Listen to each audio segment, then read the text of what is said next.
Welcome back to the channel, everyone. My name is Luke, and today I'll be talking about Back in Action. This is a new Netflix streaming exclusive movie, and we have Cameron Diaz back to the movies, back from retirement.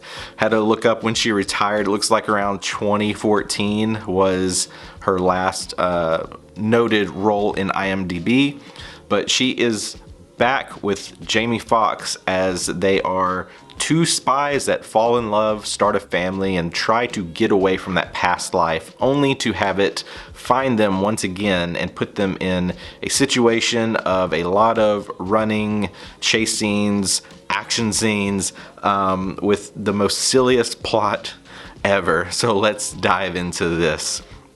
So, didn't watch the trailer on this, went in not expecting much, and that's about what I got. This movie is just under 2 hours, and I will say they could have easily shaved off a good 20-30 minutes. This is such a oddly paced movie.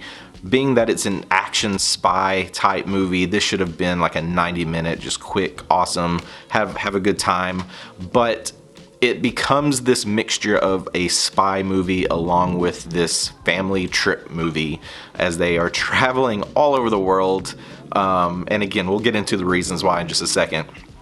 But let's start off with Cameron Diaz back on screen. It is like she never missed a beat. I mean, she was everything you would expect if you are familiar with a lot of her movies. I thought the chemistry with her and Jamie Foxx was fantastic, and that was probably the highlight of this movie for me, because this movie is more than just a spy action movie. This is a family movie, as they have two children. They've been away from their past life being in the CIA for about 15 years, and most of their dialogue between them, the jokes that they make, the comments that they make from like a parent perspective really hit the mark. And even though this movie isn't the greatest, there are certain line deliveries from them that make this an entertaining watch. There are a couple of action sequences that I found to be entertaining at the best, but there is a lot of poor CGI, potentially AI usage in this, especially at the beginning with this airplane sequence that just stands out as like really bad. But once you get past all of that and you're just with the family and their dynamic and their dialogue with one another, even with the kids roles felt a little bizarre. They have a daughter that's the oldest and then a son. The daughter is in that stage where she's just hating her parents, wants to go off with her friends, boyfriends, just basically try to live her life, get in trouble. Where you have their son, he's more of the nerdy, play video games. He has the Aura ring, just trying to track all this data and just wants to be in his own little world. But even their chemistry was okay. The son had a couple of line deliveries that made me laugh, but beyond that, it's pretty forgettable. We also have a pretty stacked cast, a lot of just these general villainous people / we also have Glenn Close playing Cameron Diaz's mother. They're fine as well. They just kind of show up and serve a purpose in this just to move the story forward. The whole thing with Glenn Close, especially with her boyfriend, fiance, I don't know what that is. I struggle to understand like what they were wanting to do with that and what audience that was truly for. It didn't make sense to me.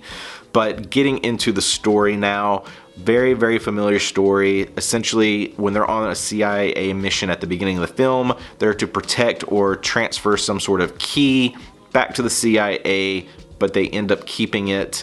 Not really sure, their full objective there. Essentially, they just wanted to try to keep it safe, not into the wrong hands. But it's a key that we don't really know what it does other than give someone access to like the power grid of the world. Seems very familiar, aka Mission Impossible. But again, there's not so much focus on this the villain and this key and what it should be doing or what it can do. That's just kind of like a few seconds of this movie. So it's really weird. You're not really emotionally connected with anything. The stakes just don't really feel like they're there. Like, is this like a world domination type movie or type villain? You just don't get any of that, because this movie is bouncing from one location to another with the family as they're on the run from these villains who would rather run up to these people versus shoot them at a distance. It is just really, really silly. So all in all, Back in Action, I would say this is easily a background movie at best.